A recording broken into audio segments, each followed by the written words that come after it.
To jest grzejnik wyprodukowany w firmie Palux. Pod spodem jest napis Elektrotechnische Fabrik, czyli fabryka urządzeń elektrotechnicznych. Dwie malutkie nakrętki, które też muszę odkręcić.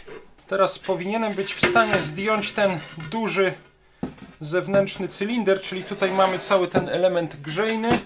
Połowa tej podstawy jest bardzo mocno porozbijana i uszkodzona. Chodzi mi przede wszystkim o to, żeby tutaj brud nie dostawał się, nie mieszał się z klejem. Na razie tak wstępnie bardzo staram się zidentyfikować miejsce, w którym niektóre z tych elementów mogły się znajdować.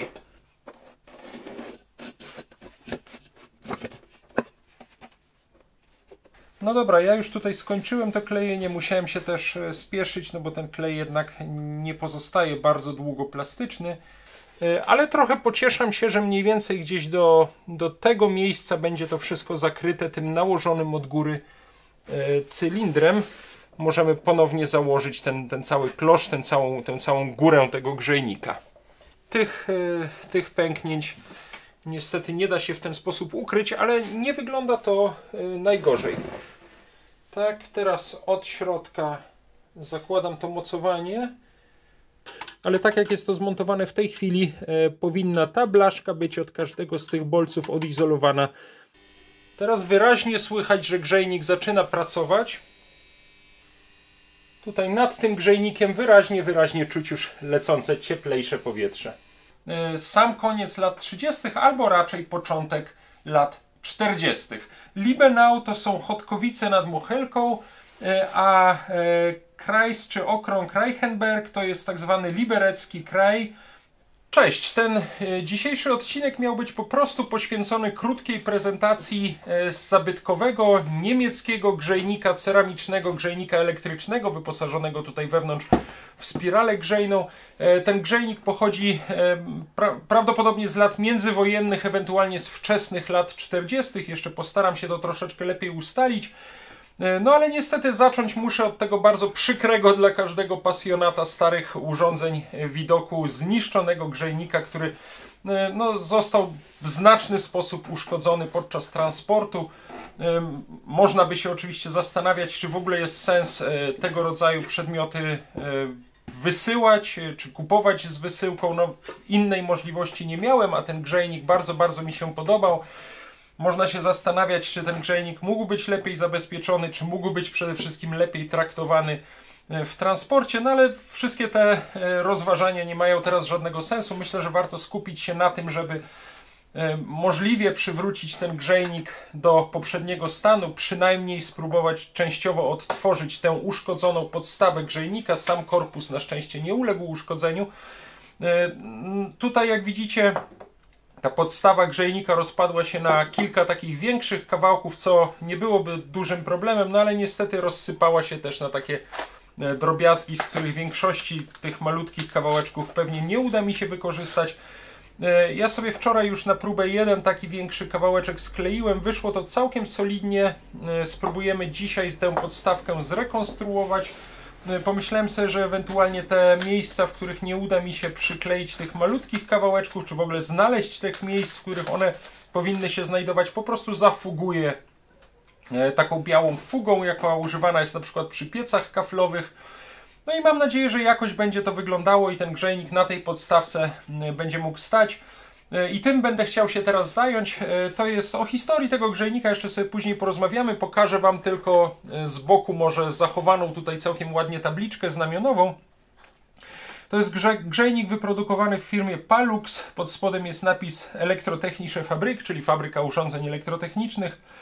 Liebenau Kreis Reichenberg, czyli w miejscowości Liebenau w okręgu Reichenberg. O tym sobie jeszcze porozmawiamy, bo to właśnie jest dosyć ciekawa część historii tego grzejnika. 220 V, moc chyba 1500 W, aczkolwiek grzejnik miał wymienianą tę spiralę grzejną i to wcale nie musi się zgadzać. No i tutaj jest jeszcze numer tego grzejnika podany poniżej.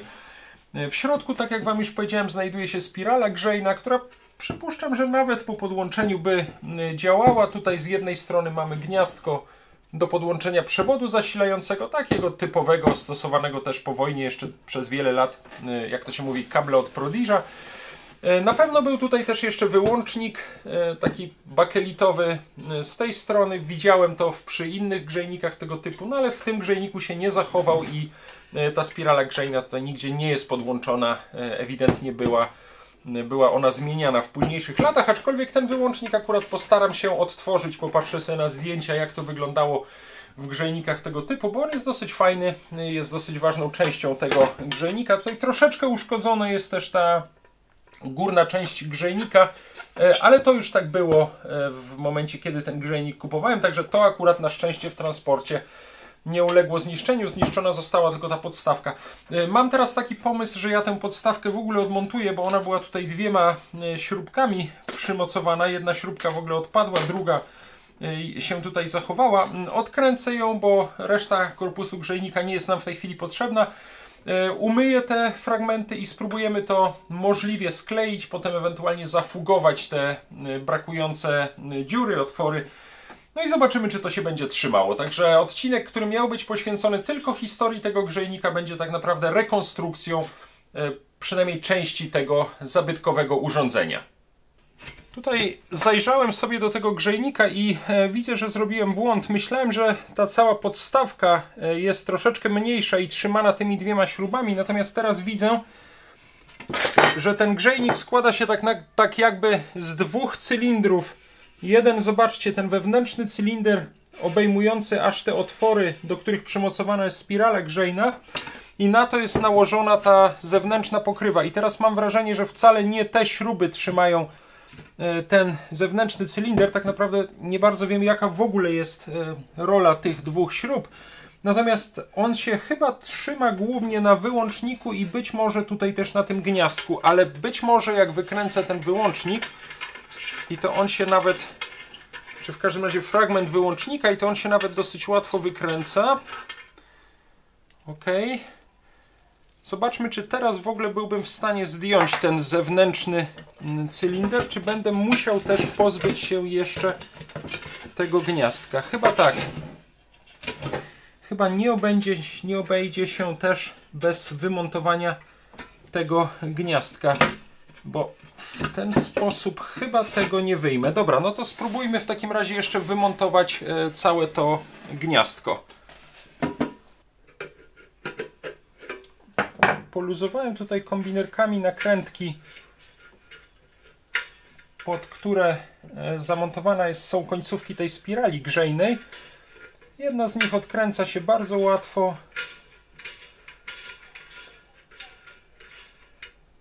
Nakrętka, podkładka.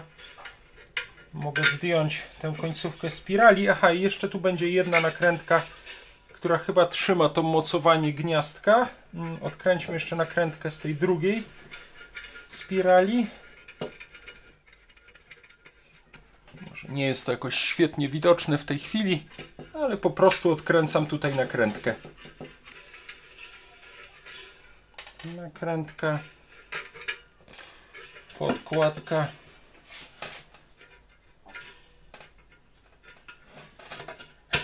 Mogę odwiązać tę spiralę.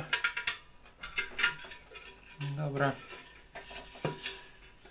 No i co? I mam tutaj jeszcze dwie malutkie nakrętki, które też muszę odkręcić.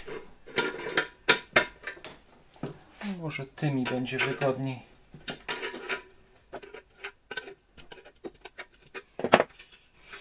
Tak, odkręcają się. Troszkę to potrwa.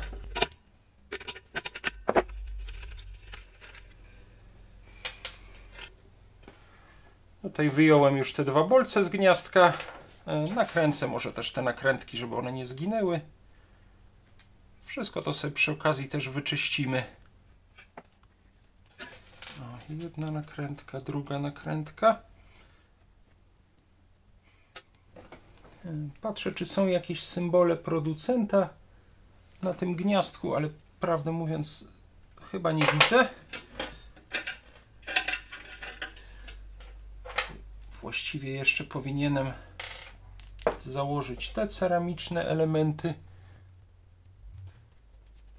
Na to idzie podkładka i na to idzie jeszcze jedna nakrętka. Tak samo tutaj. Ten element to jest przykręcone. Podkładka i nakrętka. Ok, gniazdko mamy rozmontowane. Możemy też tutaj wyjąć. Fajnie. No i teraz powinienem być teoretycznie w stanie. Momencik. O, teraz powinienem być w stanie zdjąć ten duży zewnętrzny cylinder, czyli tutaj mamy cały ten element grzejny, a tutaj mamy ten ładny zewnętrzny cylinder, który na szczęście nie uległ w transporcie uszkodzeniu. O, tak to wygląda w tej chwili. Tutaj mamy całą tą zewnętrzną obudowę grzejnika, w której znajdował się wyłącznik, po którym zostało tylko takie mocowanie i gniazdko do przyłączenia przewodu. Wszystko to tutaj wyjęliśmy. Ta zewnętrzna obudowa pójdzie do wyczyszczenia.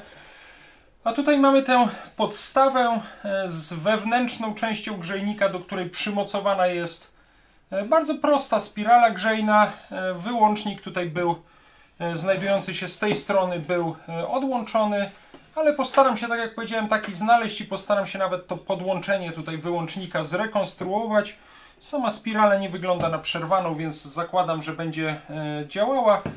Mamy tutaj też elementy tego gniazdka, do którego podłączany był przewód zasilający, które znajdowało się tutaj z tej strony.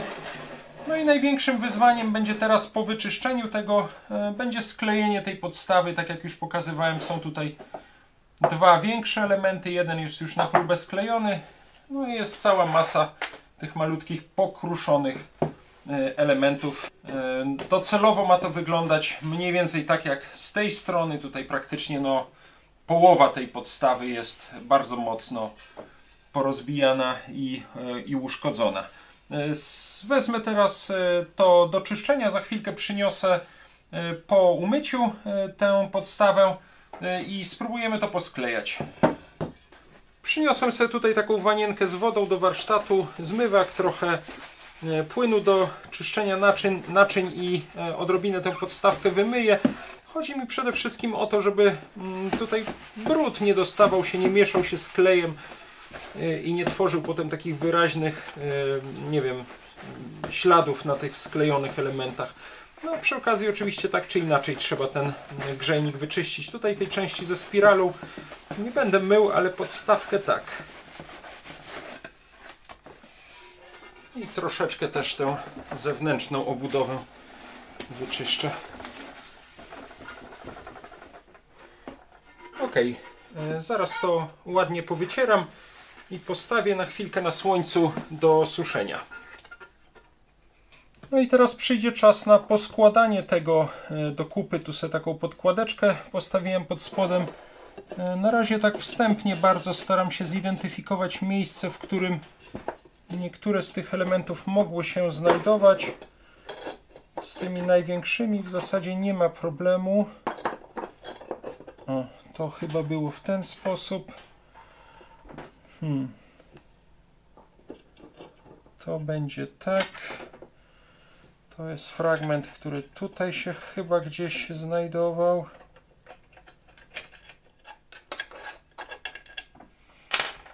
Ja się tym troszeczkę pobawię i zaraz Wam pokażę, co z tego wyszło. Przygotuję to tutaj sobie zaraz klej, no i zacznę to powolutku sklejać. No dobra, słuchajcie, wziąłem sobie tutaj troszeczkę kleju i będę to lepił, to mi sporo czasu zajmie. To jest taki zwykły klej montażowy, który używam do różnych napraw domowych. Nadaje się do ceramiki, do cegły, do betonu, do różnych tworzyw.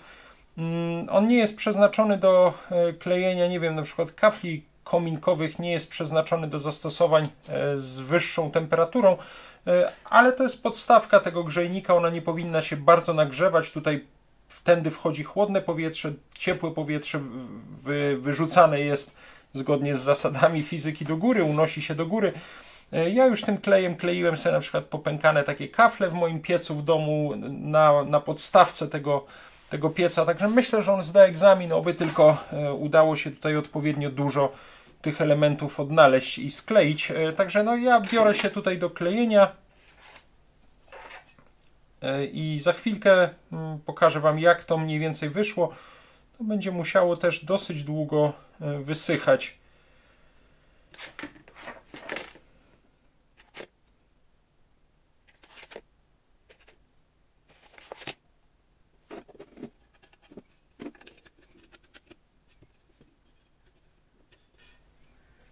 Tutaj ten element udało się wpasować. Teraz chyba będę mógł ten także wkleić.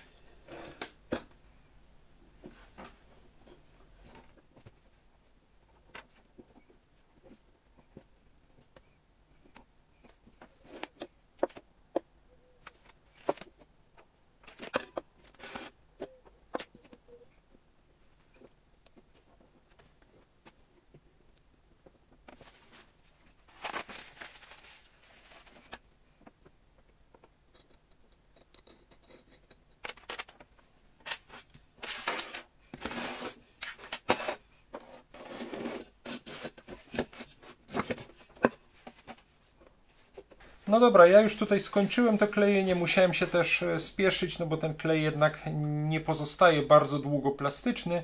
Teraz co najmniej 24 godziny musi to stać tak bez ruchu, nie mogę w tej chwili nawet odkręcić tego, żeby Wam pokazać do kamery, jak to wyszło. Mogę ewentualnie tutaj pokazać kilka zdjęć czy ujęć zrobionych telefonem od mojej strony. No, powiedzmy, że w miarę udało się tę podstawę grzejnika zrekonstruować, zwłaszcza te większe elementy. Bardzo dużo mi tutaj jednak tych małych brakowało, wielu nie byłem w stanie dopasować. One się na bardzo drobniutkie fragmenty potłukły. Ja jeszcze, tak jak Wam powiedziałem, będę chciał to wszystko zafugować taką fugą do pieców kaflowych, wytrzeć. No, mam nadzieję, że przynajmniej część tych większych brakujących fragmentów uda się właśnie tą fugą wypełnić. No i że będzie się to w ogóle trzymało, bo było to naprawdę bardzo, bardzo popękane. Na razie nie wygląda to pięknie, ale już przynajmniej mamy tę podstawę grzejnika jakoś odtworzoną. Poczekajmy te 24 godziny. Za chwilkę pokażę Wam, czy to w ogóle będzie się trzymało i czy jest szansa na dalszą renowację tego grzejnika. No i minęły mniej więcej 24 godziny od klejenia tego elementu. Ja jeszcze wypełniłem te największe ubytki szpachlą. Już stwierdziłem, że naprawdę nie ma sensu lepić tych wszystkich maleńkich kawałeczków, tym bardziej, że dla wielu z nich nie byłem w stanie znaleźć tutaj miejsca. One się bardzo pokruszyły, także wypełniłem te duże ubytki szpachlą i tak sobie myślę, że też taką drobniejszą szpachelką teraz jeszcze to raz albo dwa wyszpachluję, przeszlifuję, no i więcej już w zasadzie w stanie nie będę z tym zrobić. Ja sobie teraz przygotuję tutaj szpachelkę z utwardzaczem, zaraz to wyszpachluję i zobaczymy, jak to wyszło. Od środka nie jest to aż takie ładne, ale tutaj się tak bardzo nie starałem. Chciałem po prostu, żeby wszystkie te otwory były wypełnione i żeby ta szpachla też tutaj ładnie trzymała to wszystko od środka. Mam nadzieję, że ten klej będzie to solidnie trzymał.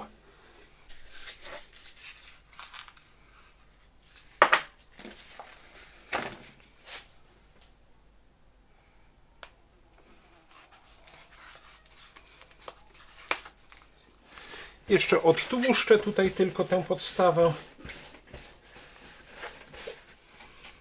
No i szpachlujemy.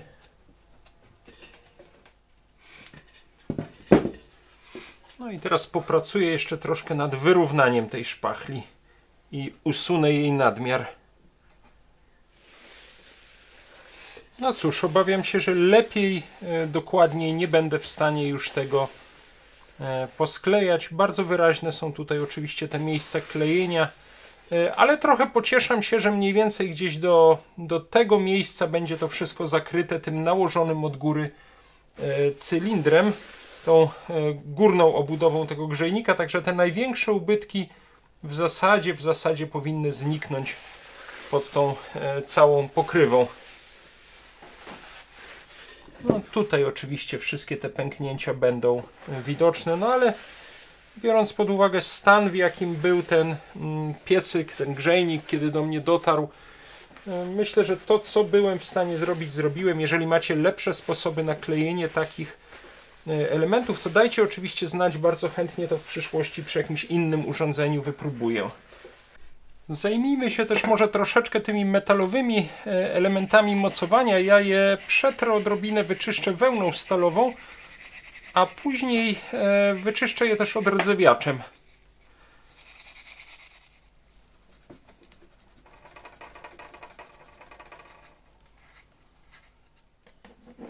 Jeszcze troszeczkę odrdzewiacza. Myślę, że po wyczyszczeniu, po odrdzewieniu wszystkie te elementy wyglądają w miarę nieźle. Tak jak powiedziałem, na razie nie mam wyłącznika do tego grzejnika. Jest tylko ten element, w którym wyłącznik był zamocowany. Natomiast no, popatrzę sobie jeszcze na archiwalne zdjęcia, jakie pokrętła miały tego typu grzejniki. Postaram się coś takiego mniej więcej z epoki znaleźć i tutaj zamontować. Na razie zostawiam to tak, jak jest. Tutaj była też jeszcze jedna śruba, tak jak ta widoczna tutaj. Ja jej nie użyję, bo tutaj jedno z tych pęknięć wypadło dokładnie w miejscu tej śruby i ja po prostu już ten cały otwór zaszpachlowałem. Teoretycznie można by tutaj przewiercić otworek, wkręcić tą śrubę, ale te śruby moim zdaniem w tej chwili kompletnie nie pełnią żadnej funkcji, na pewno nie trzymają tej górnej pokrywy grzejnika. Wydaje mi się, że ewentualnie kiedyś mogły te dwie śruby, może kiedyś trzymały tu jakąś kratownicę w tej dolnej części grzejnika po to, żeby ewentualnie, nie wiem, ktoś nie włożył tutaj ręki i nie dotknął do tej spirali, ale nie jestem tego pewien, także w tej chwili ta śruba nie jest potrzebna. Ja ją oczywiście nie będę jej wyrzucał, zostawiam ją razem z tym grzejnikiem, ale nie ma dla niej szczególnego zastosowania. Ona i tak nie będzie tutaj widoczna, bo będzie przykryta tą pokrywą grzejnika. No to myślę, że powoli możemy wziąć się za zmontowanie całego tego urządzenia. Myślę, że ten klej już tutaj odpowiednio wysechł, szpachla wyschła. Możemy ponownie założyć ten cały klosz, tę całą górę tego grzejnika. No dobrze, ja myślę, że ten grzejnik już tutaj wystarczająco długo wysycha i wystarczająco długo czeka na zmontowanie. Też wszystkie te elementy już są wyczyszczone. Ta śruba w tej chwili nie będzie nam potrzebna. Także myślę, że możemy się zająć ponownym montażem. Mam nadzieję, że ta podstawka w trakcie montażu się nie rozpadnie. Zakładam ostrożnie tę górną obudowę. No muszę przyznać, że wygląda to bardzo ładnie tutaj z tyłu.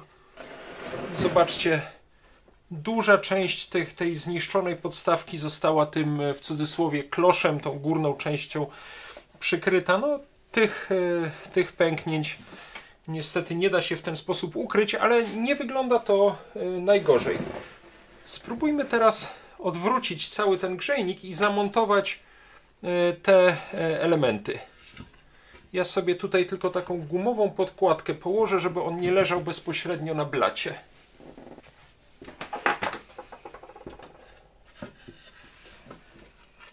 Ostrożnie.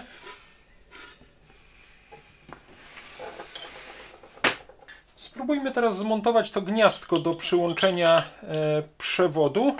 Czyli tak, wkładam tutaj tę metalową obudowę. Teraz muszę włożyć te styki do środka z ceramicznym elementem.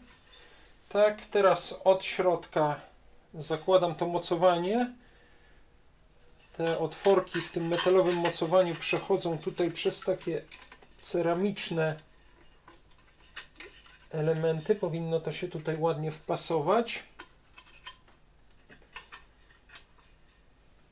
Teraz nakładam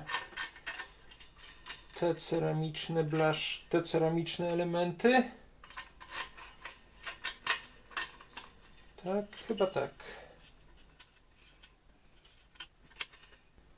I przykręcam nakrętkę.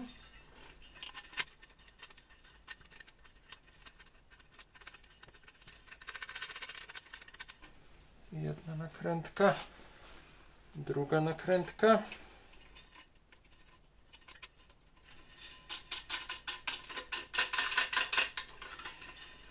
Tam trzeba dosyć ostrożnie spasować tutaj te ceramiczne elementy z tymi bolcami z gniazdka. Chodzi o to, żeby ta blaszka, to mocowanie, broń Boże, nie dotykała do tych dwóch bolców. Ona jest tam tymi ceramicznymi elementami odizolowana. Ale zaraz to jeszcze miernikiem sprawdzimy, no bo jeżeli pomiędzy tymi bolcami będzie tutaj przez tą blaszkę przejście prądu, no to dojdzie tutaj do zwarcia po podłączeniu przewodu zasilającego. Ale tak jak jest to zmontowane w tej chwili, powinna ta blaszka być od każdego z tych bolców odizolowana tymi ceramicznymi mocowaniami. Tam są jeszcze takie cieńsze ceramiczne elementy, które wchodzą w te nakładki. Sprawdzę jeszcze jedną rzecz. Dotykam tutaj do tych dwóch styków w gniazdku. Nie mam pomiędzy nimi przejścia prądu. Dotykam do nich tutaj od tej drugiej strony. Nie mam. Dotykam do każdego z nich i do tej blaszki tutaj na zewnątrz, tej mocującej. Nie mam przejścia prądu. OK, czyli nie powinno tutaj być żadnego zwarcia w momencie, kiedy podłączymy przewód zasilający, czyli są one dobrze od siebie i od tego metalowego mocowania odizolowane. Dobra, no to teraz możemy podłączyć, chociaż też będzie to widoczne nie na kamerze, tylko raczej tutaj na moim telefonie. Możemy te druty znajdujące się w środku, te druty od spirali grzejnej podłączyć tutaj do obydwu tych styków z gniazdka, do których będzie podłączony przewód zasilający.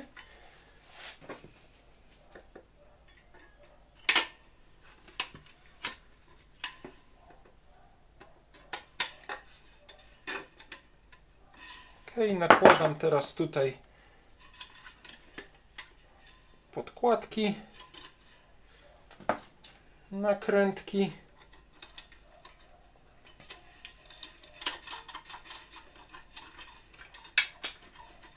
Przepraszam, tam mi jedna podkładka spadła. Zaraz ją znajdę. A, tu jest.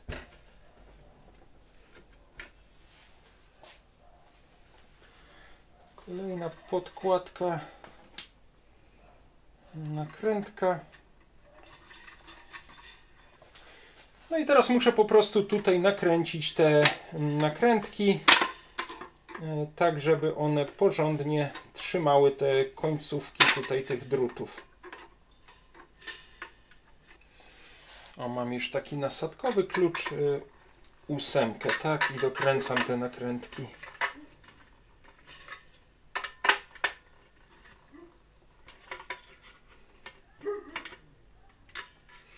No, wydaje mi się, że już trzyma się to naprawdę mocno. OK. Myślę, że mogę teraz spróbować ostrożnie ten grzejnik odwrócić tak, żeby on stał ponownie tutaj na podstawce. Sprawdźmy teraz, czy mamy tutaj połączenie pomiędzy tymi stykami. No tak. O. Podłączę nasz grzejnik najpierw na próbę do takiego 24V transformatora ochronnego. Zobaczymy, czy nie ma tu żadnego zwarcia, czy nie przepalą się bezpieczniki w tym transformatorze. Podłączam transformator do listwy zasilającej, włączę listwę. Transformator już chodzi. Oczywiście jest to zdecydowanie za małe napięcie, żeby ten grzejnik zaczął się w ogóle tutaj nagrzewać. Prawdę mówiąc, nie widzę w ogóle, chyba też nie czuję w ogóle żadnej reakcji. OK, wyłączam. Wyłączę to na razie. W takim razie zwiększymy trochę napięcie. Tutaj nasz grzejnik podłączam do listwy zasilającej. Listwę zasilającą podłączam do regulatora napięcia, na którym na razie jest bardzo zmniejszone napięcie. Regulator podłączam do zasilania i włączę teraz zasilanie. Podniosę napięcie. O! Teraz wyraźnie słychać, że grzejnik zaczyna pracować. O, i jest czuć zapach i jest tutaj wyraźnie, mimo że napięcie nie przekroczyło teraz jeszcze nawet 100 V, wyraźnie leci tędy już cieplutkie powietrze. Nawiasem mówiąc, ten regulator jest bardzo fajny właśnie do regulowania też mocy tego typu grzejników. Bardzo delikatnie, ale jednak już tutaj zaczyna grzać. Tutaj nad tym grzejnikiem wyraźnie czuć już lecące cieplejsze powietrze. Gdybym to napięcie jeszcze bardziej podkręcił, to prawdopodobnie za chwilę zauważylibyśmy, jak ta spirala zaczyna się rozgrzewać. Ale można uznać, że grzejnik działa bardzo fajnie już tutaj. Delikatnie, przy tym napięciu delikatnie, ale jednak grzeje. Zmniejszam napięcie, wyłączam zasilanie, odłączam wszystko od prądu. Gdybyśmy mieli tutaj ten wyłącznik na grzejniku, to można by fajnie go też przy pomocy tego wyłącznika włączać i wyłączać. No ale to jest część, którą trzeba będzie jeszcze tutaj znaleźć i zamontować. Bardzo się cieszę, że ten grzejnik funkcjonuje, że udało się go ponownie skleić i że działa. Bardzo ładne urządzenie, ale to, co mnie szczególnie zainteresowało, kiedy ten grzejnik znalazłem, to jest jego historia, czy historia firmy, która go wyprodukowała. Ja wyświetlę tutaj jeszcze raz tabliczkę znamionową z nazwą firmy Palux i z miejscem powstania Elektrotechnische Fabrik, czyli fabryka wyrobów elektrotechnicznych w miejscowości Liebenau w Kreis Reichenberg, czyli okrąg Reichenberg. To wszystko są niemieckie nazwy miejscowości, które leżą na terenie Czech, które leżą w Czechach. Liebenau to są Chodkowice nad Mochelką, a Kreis czy okrąg Reichenberg to jest tak zwany liberecki kraj.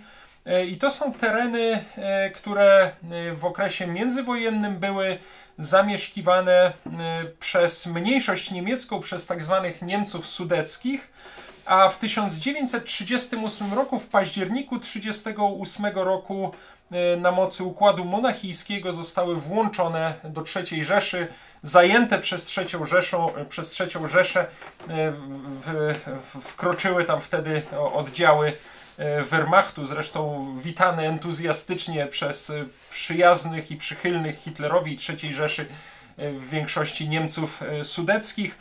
Natomiast po upadku III Rzeszy, po klęsce Niemiec, po zakończeniu II wojny światowej tereny te wróciły do Czechosłowacji, natomiast mieszkańców pochodzenia niemieckiego wypędzono, wysiedlono stamtąd na mocy tak zwanych dekretów Benesza. To jest w bardzo dużym skrócie historia ziem, na których powstał ten grzejnik, czy gdzie istniała fabryka, w której wyprodukowano ten grzejnik. I wydaje mi się, że firma Palux, która na pewno przed 1945 rokiem wyprodukowała ten grzejnik, to jest ta sama firma, która istnieje do dzisiaj i specjalizuje się w technice czy technologii kuchennej. Można znaleźć stronę internetową z historią firmy Palux. Ja zamieszczę w opisie tego nagrania link do tej strony internetowej. Tam jest także wersja angielska. W dużym skrócie powiem Wam tylko, że firma została założona w 1929 roku przez inżyniera Hugo Pacnera w miejscowości Gross Schönau. To jest dzisiaj Wielki Szenow w Czechach, właśnie na terenach zamieszkiwanych przez Niemców sudeckich. W 1935 roku utworzono filię w miejscowości Sebnitz w Saksonii w Niemczech. To jest nazwa, która powinna być tutaj znana, bo z Sebnitz pochodziła jedna z enerdowskich wiertarek, którą już tutaj na kanale oglądaliśmy. Po zakończeniu II wojny w 1945 roku oczywiście ta większa część firmy Palux w Czechosłowacji została wywłaszczona. Właściciele musieli uciekać do Niemiec. Hugo Pacner uciekł właśnie do Sebnitz, gdzie istniała filia firmy Palux, ale znalazł się tym samym w cudzysłowie pod opieką Armii Czerwonej i w 1949 roku uciekł na zachód, do Niemiec zachodnich i kontynuował działalność w miejscowości Bad Mergentheim, gdzie na początku lat 50. produkował m.in. silniczki do skuterów i do rowerów, takie zakładane silniki spalinowe na rowery. Potem od chyba 1954 roku zaczął frytownicę czy frytkownicę produkować, od 1959 roku zmywarki i tak dalej, całą bogatą dalszą historię firmy Palux i produkowanego przez firmę sprzętu kuchennego możecie znaleźć na wspomnianej stronie internetowej. Natomiast przyznaję, że w tej chwili jeszcze nie jestem pewien, a właściwie to nie wiem, kto wyprodukował tą ceramiczną obudowę tego grzejnika. Tutaj po wewnętrznej stronie podstawki nawet znajduje się odbite logo. Przypuszczam właśnie, że jakiejś fabryki wyrobów ceramicznych, która ten grzejnik, czy tę obudowę grzejnika wyprodukowała. No ja niestety nie jestem w stanie go w tej chwili zidentyfikować. Moim zdaniem, jeżeli się prawidłowo odwróci, to przedstawia ono takiego troszeczkę zatartego, ale wyraźnie widocznego łabędzia. Także poszukam sobie jeszcze w internecie, jeżeli to znajdę, to umieszczę tę informację w komentarzu czy w opisie tego nagrania, ale może ktoś z Was jest z różnymi fabrykami wyrobów ceramicznych czy porcelanowych obeznany, niemieckimi fabrykami i od razu jest w stanie to logo zidentyfikować. Dajcie proszę znać w komentarzach. A ja, co ciekawe, w internecie znalazłem, kiedy szukałem informacji o tym grzejniku, znalazłem identyczny model też firmy Palux, tyle że jako miejsce produkcji na tabliczce jest tam podana miejscowość Tiefenbach, Sudetengau, czyli niemiecka nazwa miejscowości znajdującej się w Czechosłowacji. Przyznaję, że nie jestem do końca pewien, jaką czeską nazwę nosi ta miejscowość dzisiaj. W każdym razie w kraju sudeckim, czyli ten grzejnik, który widziałem w internecie, musiał powstać w czasie, kiedy tereny te były zajęte przez III Rzeszę, czyli pomiędzy końcem roku 1938 a początkiem 1945 i przypuszczam, że dokładnie w tym samym czasie w Liebenau, czyli przepraszam, w Chodkowicach nad Mochelką, powstał ten nasz grzejnik. Myślę, że jest to sam koniec lat 30. albo raczej początek lat 40. No, czyli mamy urządzenie nie tylko ciekawe, jeżeli chodzi o design, nie tylko ciekawe, jeżeli chodzi o konstrukcję i wygląd, ale też jednak przede wszystkim, jeżeli chodzi o historię, bo jest związane z terenami bardzo, bardzo doświadczonymi przez los, przez historię, przez zawieruchy dziejowe od lat poprzedzających II wojnę światową, przez lata II wojny, aż do wczesnych lat powojennych, kiedy trwały masowe wysiedlenia Niemców sudeckich z tych terenów przywróconych Czechosłowacji. To było właściwie główny element, który sprawił, że zainteresowałem się tym grzejnikiem i myślę, że jeżeli dojdzie kiedyś do jakiejś wystawy tego sprzętu elektrogrzejnego, to ten grzejnik będzie z pewnością jednym z ciekawszych eksponatów związanych także z ciekawym rejonem i z ciekawą, choć niełatwą historią. A ja na końcu chciałem Wam bardzo podziękować przede wszystkim za to, że znaleźliście czas i ochotę, żeby towarzyszyć mi przy próbach rekonstrukcji tego grzejnika bardzo, bardzo uszkodzonego w transporcie. Widzieliście na początku, w jakim był stanie i cieszę się, że udało się go na tyle, ile byłem w stanie, na tyle, ile mogłem to zrobić, udało się go zrekonstruować. Jeżeli macie jakieś lepsze albo własne inne sposoby klejenia, rekonstruowania tego typu ceramicznych, uszkodzonych przedmiotów, zwłaszcza zabytkowych, dajcie proszę znać. Wszystkie podpowiedzi bardzo, bardzo mnie interesują. Myślę, że w tej chwili, jeżeli ten grzejnik jest w ten sposób i od tej strony wyeksponowany, to tych uszkodzeń nawet tak bardzo nie widać, a mam wielką nadzieję, że będą jeszcze okazje do tego właśnie, żeby ten grzejnik wyeksponować i to nie tylko w mojej kolekcji starego sprzętu elektrogrzejnego, ale może też na jakichś wystawach dostępnych szerszemu gronu odbiorców. I to może nie tylko w wystawach technicznych, ale też dotyczących historii, na przykład rejonu i ludzi, z którymi związany jest właśnie ten stary grzejnik Palux, prawdopodobnie gdzieś z przełomu lat 30., początku lat 40. minionego stulecia. Bardzo, bardzo Wam jeszcze raz dziękuję. Z tym grzejnikiem na pewno będziemy się też spotykać u mnie w mojej kolekcji, a za następne grzejniki też już niedługo w kolejnych odcinkach będę chciał się wziąć. Może nie tak stare, może nie tak historyczne, ale myślę, że też ciekawe i mam nadzieję, że też takie, które da się przywrócić do działania. Dzięki, cześć, do zobaczenia.